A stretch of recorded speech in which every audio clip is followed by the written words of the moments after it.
आज तक रेडियो सुनता है सारा जहां।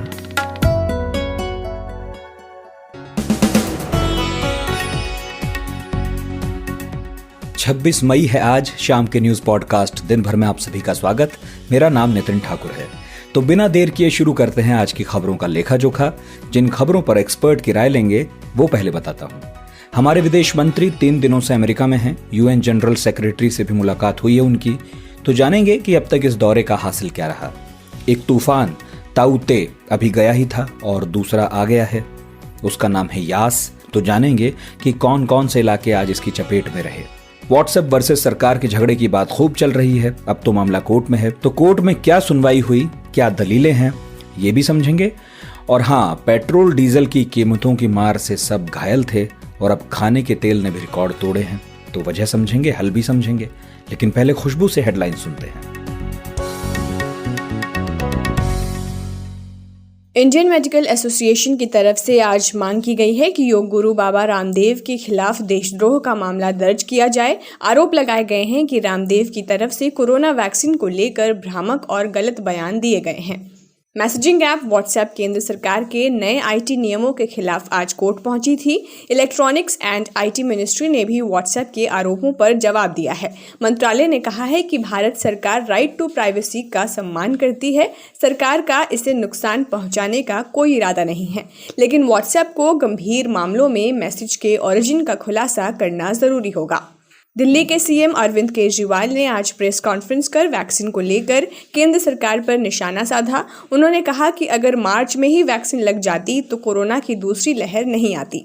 बंगाल की खाड़ी से होते हुए चक्रवाती तूफान यास ओडिशा के तट पर दस्तक देने के बाद तेजी से आगे बढ़ रहा है और आज देर रात इसके झारखंड में प्रवेश करने की संभावना है। मौसम वैज्ञानिक के अनुसार इस दौरान हवा की रफ्तार 40 से 50 किलोमीटर प्रति घंटे रहेगी। आईआईटी खड़गपुर ने joint entrance examination JEE advance 2021 को टाल दिया है। देश भर में कोरोना से बिगड़े हालात के मद्देनजर ये फैसला लिया गया है। यह एग्जाम 3 जून को होने थे। आईआईटी खड़गपुर की ओर से जारी सूचना के मुताबिक एग्जाम की नई तारीख का ऐलान सही वक्त पर किया जाएगा। मेदांता के चेयरमैन डॉक्टर नरेश त्रेहन ने वैक्सीनेशन को लेकर एक बड़ा बयान दिया है। उन्होंने बताया है कि वैक्सीन की पहली और दूसरी डोज के बीच का अंतर 8 हफ्ते तक किया जाना चाहिए। इससे पहले सरकार की तरफ से वैक्सीनेशन को लेकर पहले 28 दिन, उसके बाद 6 से 8 हफ्ते और फिर 12 से 16 हफ्ते के अंतर की बात कही गई थी। सीबीआई के नए डायरेक्टर की कमान आज सुबोध जायसवाल को सौंपी गई है। उनका कार्यकाल 2 साल का होगा। सुबोध जायसवाल महाराष्ट्र एटीएस के चीफ रह चुके हैं और वो मुंबई पुलिस कमिश्नर का भी पदभार संभाल चुके हैं। नए कृषि कानून के 6 महीने पूरे होने पर किसानों ने आज काला दिवस मनाया। इसके लिए आज किसान दिल्ली की सीमा पर इकट्ठा हुए। गुजरात के 36 शहरों में नाइट कर्फ्यू का समय बदल दिया गया है। अब शाम 9 बजे से सुबह 6 बजे तक पाबंदियां रहेंगी। देश में पिछले 24 घंटों में कोरोना के 2,08,700 से ज्यादा नए मामले सामने आए हैं। वहीं 4,200 के करीब लोगों की मौत हुई है। वहीं इस दौरान 2,95,100 से ज्यादा लोग रिकवर भी हुए हैं। आप सुन रहे हैं आज तक रेडियो। एक वक्त था जब अमेरिका कोरोना प्रभावित देशों की लिस्ट में नंबर 1 पर था, लेकिन अब तो वहां पर जो है मास्क मुक्त होकर लोग घूम रहे हैं। इसके पीछे कोविड प्रोटोकॉल्स का सख्ती से पालन और वैक्सीनेशन ड्राइव का कामयाब होना रहा।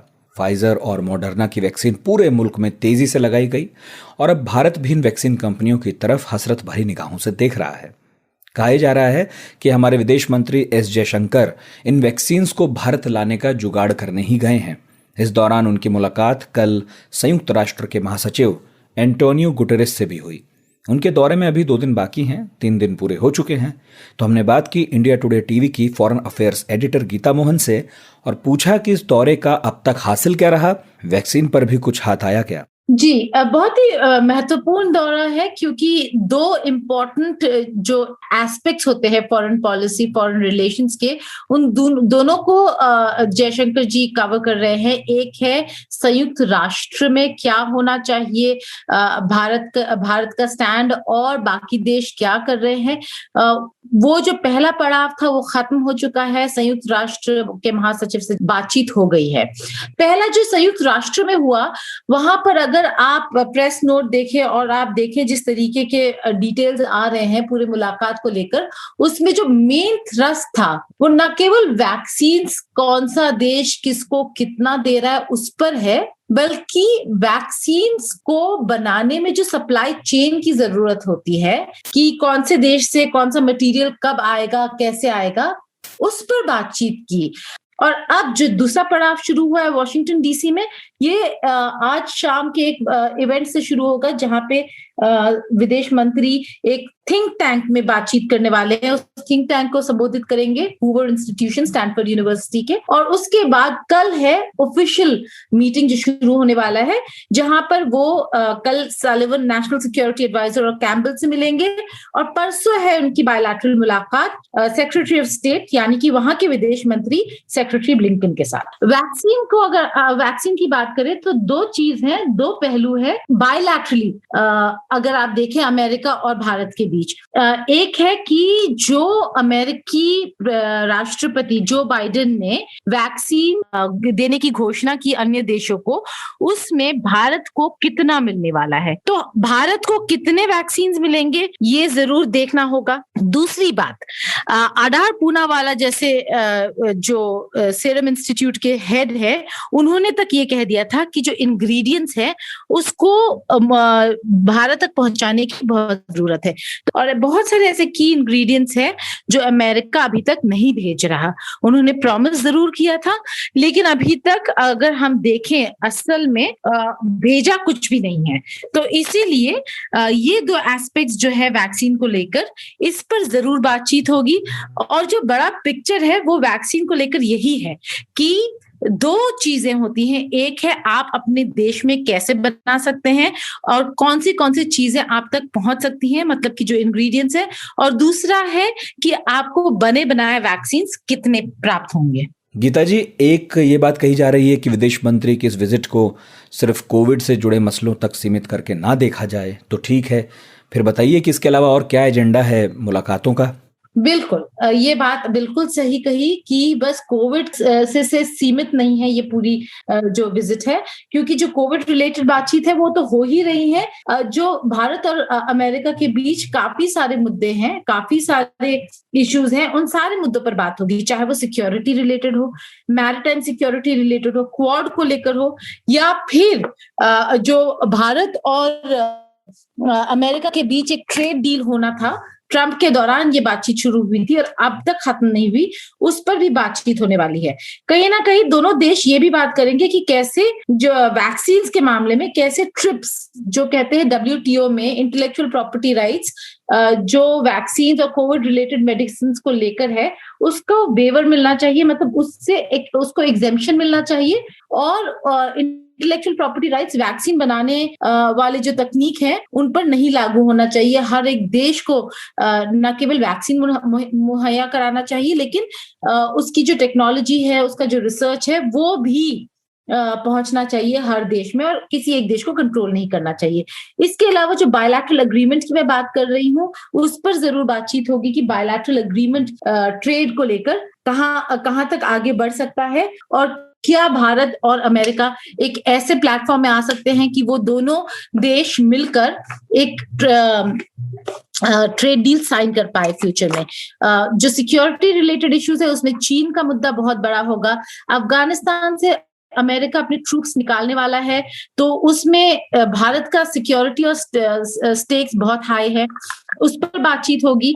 जो इजराइल और फिलिस्तीन का मामला है और जिस तरीके से हालात खराब हुए थे मिडिल ईस्ट में, उस पर बातचीत होगी। और जो सिक्योरिटी रिलेटेड इश्यूज है नेबरहुड में, कहीं ना कहीं पाकिस्तान भी आ जाता है, उन नेबर्स को लेकर भी बातचीत होगी। तो काफी सारे इश्यूज है एजेंडा में, न केवल वैक्सीन।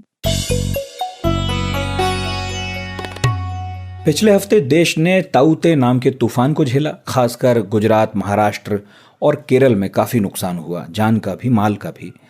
अब यास नाम का तूफान बंगाल और उड़ीसा की तरफ पहुंचा है। जानकारी ये है कि यास ने बालासोर के साउथ में उत्तर ओडिशा तट को पार कर लिया है। करीब 140 और 155 किलोमीटर प्रति घंटे की रफ्तार से हवाएं चल रही हैं। रेल विभाग ने ट्रेनों को पटरी के साथ बांध दिया है और बाकी सब भी जो है एहतियात बरत ही रहे हैं। 23 मई को ट्रॉपिकल डिस्टरबेंस से पैदा हुआ यास पहली बार देखा गया था और अब इसे बंगाल ओडिशा महसूस भी कर रहे हैं। हमने आज तक रिपोर्टर सूर्याग्नि रॉय से बात की जो बंगाल में साउथ 24 परगना के बकखाली में है और जाना कि यास का लैंडफॉल कितने बजे हुआ और असर क्या देखने को मिल रहा है। यास का जो लैंडफॉल था ये करीबन सुबह के 5 बजे से शुरू हो गया था प्रोसीड्योर जो था, और वो करीबन 9, साढ़े 9, 10 तक उसका लैंडफॉल एकदम फिजिकली स्टार्ट हो चुका था। 12 बजे के आसपास आई ऑफ द स्टॉर्म एकदम लैंड में वो पहुंच चुका था और ये बालासोर और भद्रक के बीच में इसका लैंडफॉल हुआ है उड़ीसा में, और पश्चिम बंगाल में सिर्फ उसकी इफेक्ट जिसको मिला है। इस साइक्लोन का अगर हम असर के बारे में बात करें तो ये एक ऐसे दिन ये साइक्लोन का लैंडफॉल होता है जिस दिन पूर्णिमा भी है और जिस दिन हाई टाइड, तो समुद्री हवाओं के साथ साथ ये हाई टाइड्स के कारण पानी कोस्टल रीजन में बहुत अंदर तक चला जाएगा। अच्छी बात ये हुई कि आहिस्ता आहिस्ता जैसे हाई टाइड लो टाइड का लॉजिक होता है कि पहले पानी जाता है, फिर जब लो टाइड होता है पानी वापस रिसीड कर जाता है, और वही हुआ। और उसी के कारण शायद पानी इतना गया था और हवाएं इतनी तेज थी, शायद उसी को एक किक मिलने के वजह से, हवाओं के सपोर्ट की वजह से पानी जो है वो और ज्यादा अंदर चला गया था। अभी तक हमारे पास जो खबर है कि पानी ही ये एक फैक्टर हुआ है जो यहाँ पे पानी ही अंदर गया है। उसको छोड़कर घरों की तबाही, जो एकदम कोस्टल रीजन्स में जो दुकानें होती है वो तो उतनी भी नहीं हुई है जितनी एंटिसिपेटेड थी, लेकिन ये एक गिवन फैक्ट है कि अगर ऐसा कोई तूफान या साइक्लोन आता है तो कोस्टल रीजन्स की जो दुकानें होती हैं, स्पेशली टूरिस्ट टाउन्स में, वो दुकानों को इम्पैक्ट तो होता ही है, क्योंकि वो पक्के घर नहीं होते, वो कच्चे सब्सटेंस के बने हुए होते हैं, और उसका एक हर्जाना जो है वो उनको भुगतना पड़ता है। सूर्याग्नि, राज्य सरकार की तैयारियों के बारे में बताइए जरा, क्या चल रहा है?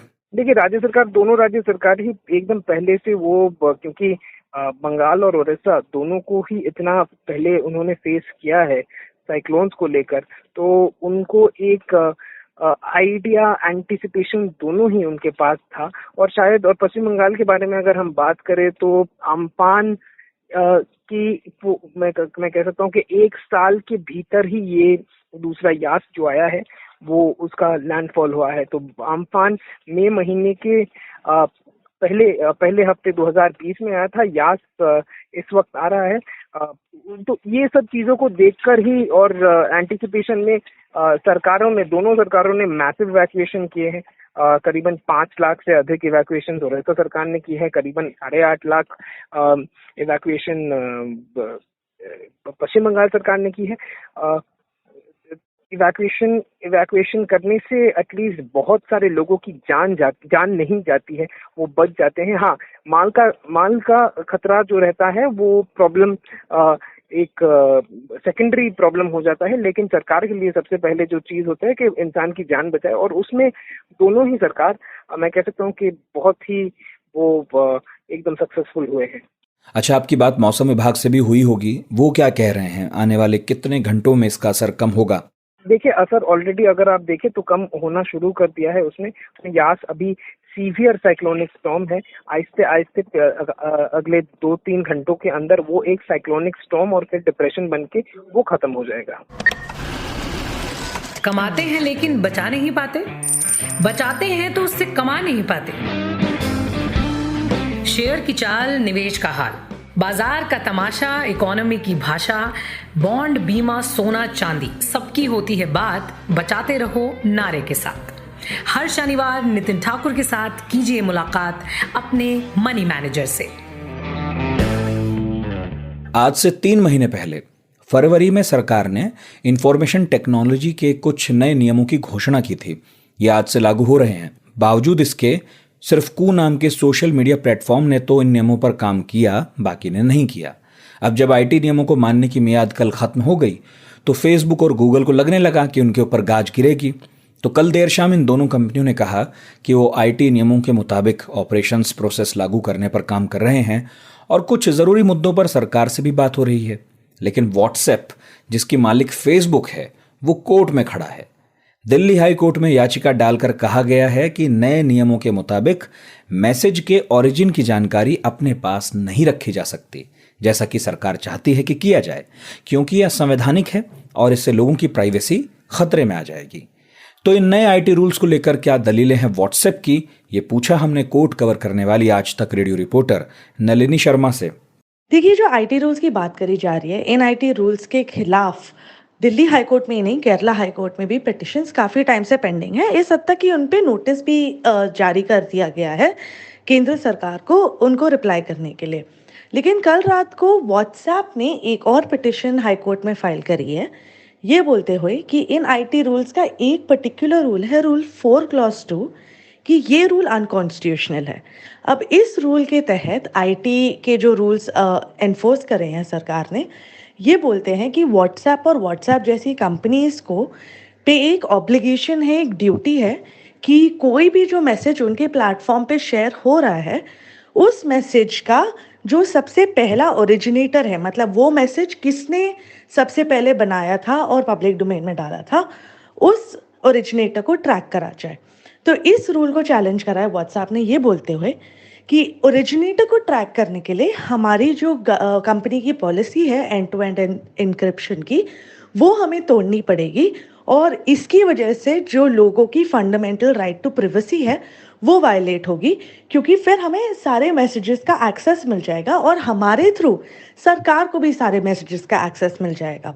तो जैसे बहुत सारे लोग हैं, चाहे वो जर्नलिस्ट हों, पत्रकार हों, या सिविल और सोशल एक्टिविस्ट्स हों, या कोई भी लॉयर्स और उनके क्लाइंट्स हों, वो अब व्हाट्सएप पे कम्युनिकेट करने में बहुत हिचकिचाएंगे, क्योंकि उन्हें ये नहीं पता होगा कि उनका कौन सा मैसेज किसी क्रिमिनल एक्शन का सब्जेक्ट मैटर बन जाएगा जिस पे सरकार एक्शन ले सके। तो अब ये पिटिशन व्हाट्सएप की तरफ से हाई कोर्ट में फाइल करी गई है आज, क्योंकि दिल्ली हाई कोर्ट बंद था, तो आज इस पर सुनवाई नहीं हुई है। हमें ये देखना होगा कि कल क्या व्हाट्सएप एक अर्जेंट हियरिंग के लिए हाई कोर्ट में अप्रोच करेगी कि नहीं, और कितनी जल्दी इस पूरे इशू पे सुनवाई होगी, क्योंकि जैसे कि आप जानते हैं ये जो डेडलाइन थी आईटी रूल्स के साथ कंप्लाई करने की, वो कल रात 12 बजे खत्म हो चुकी है। अच्छा नलिनी, व्हाट्सएप ने 2017 के एक केस का हवाला भी दिया है, इसके क्या ऑब्जर्वेशन हैं, क्या फैसले रहे? व्हाट्सएप ने जो अपनी ये पिटिशन फाइल करी है, उन्होंने जस्टिस पुट्टास्वामी का जो एक जजमेंट है सुप्रीम कोर्ट का, उस पर बहुत रिलाई करा है। अब justice Puttaswamy judgement Supreme Court का एक लैंडमार्क जजमेंट माना जाता है, स्पेशली जब आप प्रिवेसी के इश्यूज की बात करो। जब हमने 9 जज बेंच का जजमेंट देखा था, जिसने बोला था कि राइट टू प्रिवेसी आज से एक फंडामेंटल राइट होगी हर सिटीजन के लिए, उन्होंने भी काफ़ी हद तक रिलाय जस्टिस पुट्टास्वामी जजमेंट पे भी किया था। तो उसी पे रिलायंस आज व्हाट्सएप ने अपनी पिटिशन में भी किया है, जिसमें उन्होंने ये बोला है कि अगर कोई भी इश्यू आता है जहां किसी इंसान की या किसी सिटीजन की प्रिवेसी ब्रीच होने की बात हो रही है, तो ऐसा एक्शन लेने से पहले सरकार को और गवर्नमेंट को एक जुडिशियल रिव्यू करवाना पड़ेगा। मतलब किसी कोर्ट को अग्री करना चाहिए जुडिशियल स्क्रूटनी के बाद कि ये प्रिवेसी ब्रीच होना ज़रूरी है किसी लार्जर पब्लिक इंटरेस्ट में या किसी और कारण से। लेकिन ये जो जुडिशियल स्क्रूटनी होनी चाहिए, ये बहुत ज़रूरी है before any action can be taken against an individual. तो यही व्हाट्सएप ने भी बोला है आज अपनी पिटिशन में कि ये जो रिक्वायरमेंट है कि पहले ये कोर्ट स्क्रूटनाइज करे हर मैटर को जिसमें प्राइवेसी की बात है, वो इस आईटी रूल्स के तहत नहीं फॉलो किया जाएगा, क्योंकि ये आईटी रूल्स ऐसा पावर देते हैं सरकार को कि वो बिना किसी जुडिशियल स्क्रूटनी के एक्शन ले सके किसी इंडिविजुअल के खिलाफ, या तो उनकी प्राइवेसी ब्रीच करने के थ्रू या इंटरमीडियरीज लाइक व्हाट्सएप उनको अकाउंटेबल रख के कि वो डेटा प्रोवाइड करें सरकार को। तो इस बेसिस पे उन्होंने जस्टिस पुट्टास्वामी जजमेंट के रिलायंस को प्लेस करा है और बोला है कि ये बहुत इंपॉर्टेंट जजमेंट है जो सुप्रीम कोर्ट दे चुका है, प्रेसिडेंट बन चुका है अब, तो इसके हिसाब से बहुत ज़रूरी है कि सरकार इसको कंप्लाई करे, और इसीलिए ये रूल 4 क्लॉज जो उन्होंने चैलेंज करा है, इसको अनकॉन्स्टिट्यूशनल डिक्लेयर कर देना चाहिए और स्ट्राइक डाउन कर देना चाहिए। पेट्रोल डीजल की कीमतों का झटका भी पब्लिक झेल ही रही थी। अब एडिबल ऑयल के दाम बढ़ गए हैं। दाम भी ऐसे वैसे नहीं बढ़े, बल्कि एक दशक में सबसे ज्यादा ऊंचाई पर हैं। इसमें पैक्ड खाद्य तेल मसलन मूंगफली, सरसों, वनस्पति, सोया, सूरजमुखी, पाम ऑयल, ये सब शामिल हैं। अब ये महंगाई ऐसी है कि हर किसी को प्रभावित करती है, तो हमने सोचा इस पर बात की जाए और फोन में लाया अंशुमान तिवारी को। इंडिया टुडे हिंदी पत्रिका के संपादक हैं और इकोनॉमी को लेकर उनकी टिप्पणियां और लेख खूब चर्चा में रहते हैं। अंशुमान जी, ये कीमतें जो हैं, इनकी बढ़ोतरी का कारण समझूंगा सबसे पहले तो। खाद्य तेल की कीमतों में अचानक बढ़ोतरी नहीं हुई है। ये लगभग जनवरी के बाद से परिस्थिति देख रहे हैं, बल्कि इसमें जो तेजी का या इन्फ्लेशन का की टेंडेंसी थी वो पिछले साल से बननी शुरू हो गई थी। अब इस समय करीब 62% के आसपास खाने वाले तेल की कीमत जो किचन में इस्तेमाल होता है, उसकी 62% कीमत भारतीय बाजार में बढ़ चुकी है। प्रमुख रूप से बढ़ोतरी की वजह यह है कि भारत 60 से 65% खाद्य तेल और खाद्य तेल के बाकी जो मिक्स खाद्य तेल है, रिफाइंड खाद्य तेल बनते हैं, उनमें डाले जाने वाले तेल जैसे पाम और अदर्स ऑयल, उनका इंपोर्ट करता है दुनिया से। और अंतर्राष्ट्रीय बाजार में उन सारी चीजों की वो सारे जो इंग्रेडिएंट्स है भारत में एडिबल ऑयल की, उनकी कीमत बढ़ी है और उसका असर हमको बाजार पर दिखाई दे रहा है, खाद्य तेल के बाजार पर दिखाई दे रहा है। जैसे कि क्रूड पाम ऑयल है जो मलेशिया के डेरिवेटिव एक्सचेंज में एक साल पहले करीब 2281 रिंगिट पर कोट हो रहा था, वो लगभग 3890 रिंगिट पर कोट हो रहा है।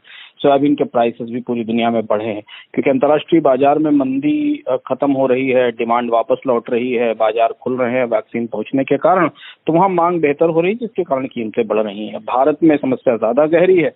भारत में भी मंदी है, बेकारी है और कोविड का बहुत गहरा असर है, तो उसका वो असर जो कीमतों में बढ़ोतरी का है भारतीय बाजार पर दिखाई दे रहा है। और उसके असर से जो बाकी खाद्य तेल है, सरसों या बाकी जिन पर उतना इम्पोर्ट डिपेंडेंस नहीं है, उनकी कीमतों में भी बढ़ोतरी हुई है।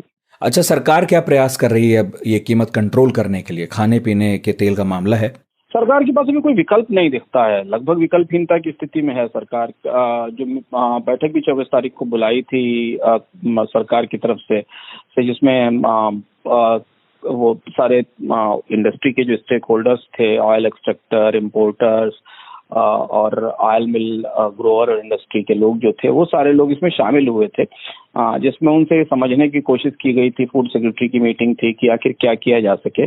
बहुत उम्मीद थी कि उससे कुछ सरकार के पास सोल्यूशन निकल कर आएगा, पर कोई बड़ा सोल्यूशन नहीं निकल पाया। सरकार ने इंपोर्ट ड्यूटी में भी कमी की है पिछले दिनों में, लेकिन उसका भी कोई बहुत असर नहीं पड़ा है क्योंकि अंतर्राष्ट्रीय बाजार में कीमतें इतनी तेजी से बढ़ी हैं कि अगर आप आयात सस्ता भी कर दें तो भी भारतीय बाजार में संभावना कम दिखाई देती है कीमतें घटने की। दूसरी और बड़ी बात यह है कि एक बार अगर कीमतों में बढ़ोतरी का रुख बन जाए तो उसे वापस ला पाना बहुत ही मुश्किल होता है। अब उम्मीद ये है कि सरकार थोड़ा बहुत दखल करेगी, शायद पीडीएस के जरिए ये सुझाव दिया जा रहा है कि राशन प्रणाली के जरिए थोड़ा बहुत खाद्य तेल का वितरण कराया जाए। नहीं तो हमें नहीं लगता कि खाद्य तेल की कीमतों में तात्कालिक तौर पर कोई बड़ी कमी तुरंत हो पाएगी या सरकार के पास तत्काल इन्हें कम करने की कोई योजना है जिससे कि तुरंत कुछ हो जाए। खरीफ की बुवाई शुरू होने वाली है, शायद खरीफ की फसल के बाद भारतीय बाजार में जब तिलहन की फसल आना शुरू होगी खरीफ की बुआई के बाद, तब शायद हम कीमतों में कुछ थोड़ी बहुत कमी देख सकते हैं। तो अभी तो फिलहाल तुरंत कोई बड़ी राहत मिलने की, मतलब जिस लेवल पर पहुंच चुकी हैं कीमतें 62% 64% तक बढ़ चुकी हैं, उनमें तुरंत कोई बड़ी या कोई उल्लेखनीय कमी तो संभव नहीं दिखाई दे रही। खबरों की हलचल और देश विदेश का मिजाज आप सुन रहे हैं आज तक रेडियो। अब वक्त है विदा लेने का। आज का पॉडकास्ट प्रोड्यूस किया है जमशेद ने और साउंड मिक्सिंग कर रहे थे सचिन द्विवेदी। आजकल आयुर्वेद और एलोपैथी की बहस खूब हो रही है देश में।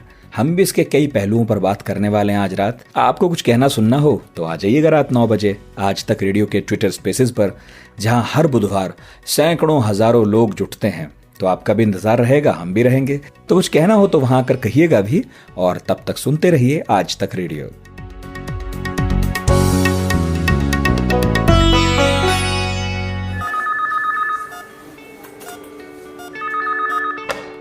हेलो डॉक्टर, हेलो डॉक्टर आज तक रेडियो की एक खास सीरीज है जिसमें हम आपकी सेहत से जुड़े टॉपिक्स पर काम की जानकारी आप तक पहुंचाते हैं स्पेशलिस्ट डॉक्टरों से बात करके। यानी अलग अलग बीमारियों पर मशहूर डॉक्टरों का ज्ञान, उनकी सलाह घर बैठे आप तक पहुंचती है हर मंगलवार सुबह आज तक रेडियो पर।